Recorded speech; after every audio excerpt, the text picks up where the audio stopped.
Hello, I'm Tim Congdon. I'm an economist. I'm standing in the UKIP leadership contest this September. I want to talk for a few minutes about the economic situation. We're at a critical moment in the history of the single European currency. You remember that almost 20 years ago now, a big debate started in Britain about whether we should join the single currency. I was strongly opposed to Britain abandoning the pound. I opposed and resisted the adoption of the euro in Britain with a group of, I suppose, maybe 30, 40 other economists. We had a lot of help from a number of rebel Conservative MPs. This is a great achievement of the Eurosceptic cause. We kept the pound. We kept the pound. And we see the benefits of that today. The Eurozone is a dreadful mess. The worst problems are in some countries, if you like, on the fringes of the Eurozone, so-called Club Med, Portugal, Italy, Spain, Greece, but also actually Ireland. I'll come and talk about Ireland in a second. Portugal, Italy, Greece, Spain, pigs, that's the way they were, rather unfortunate expressions be used to describe them, but they have indeed got a very serious problem coming up because they're finding it very difficult to stay inside the Eurozone on the present terms. The bond markets don't trust them.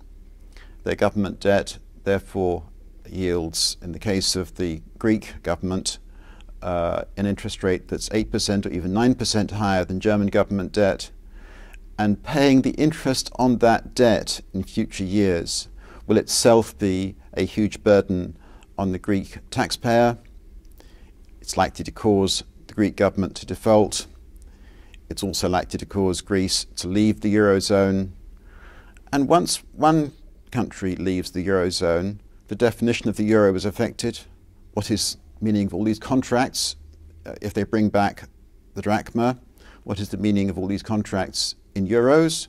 Are they drachma contracts or whatever? What about these bank deposits? Are they drachma deposits or euro deposits if you hold some money in a bank account in Athens? Huge problems. Problems that we've avoided by staying outside the Eurozone.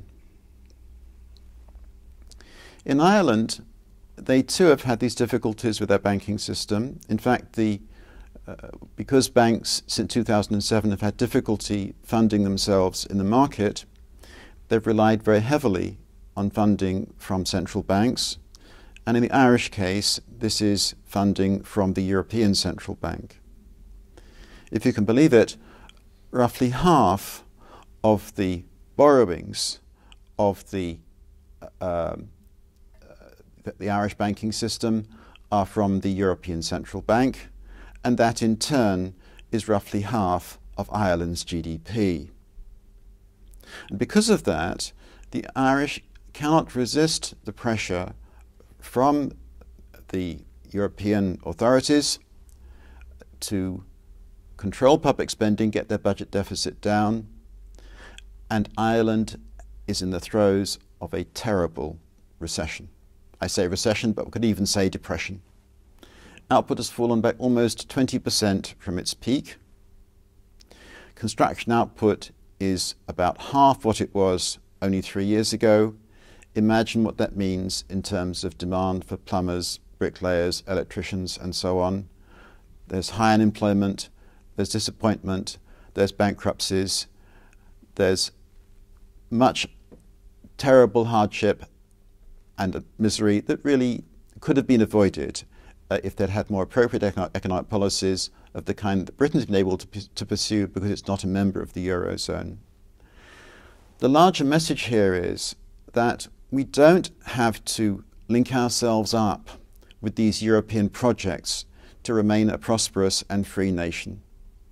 I can remember 20 years ago in all those debates with a variety of people, I think about Chris Huhne and John Stevens and people like that, where we were told that if we didn't join the Eurozone, we'd be condemning ourselves to marginalization in Europe, relative poverty, etc., etc. Nonsense. And those are the kind of people who today say that it would be a mistake for Britain to leave the European Union.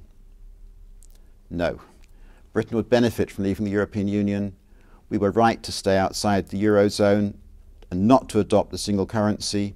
We will be right now to leave the European Union and pursue a prosperous economic future for ourselves with our own policies, using our own institutions, and instead of being bullied by foreign bureaucrats.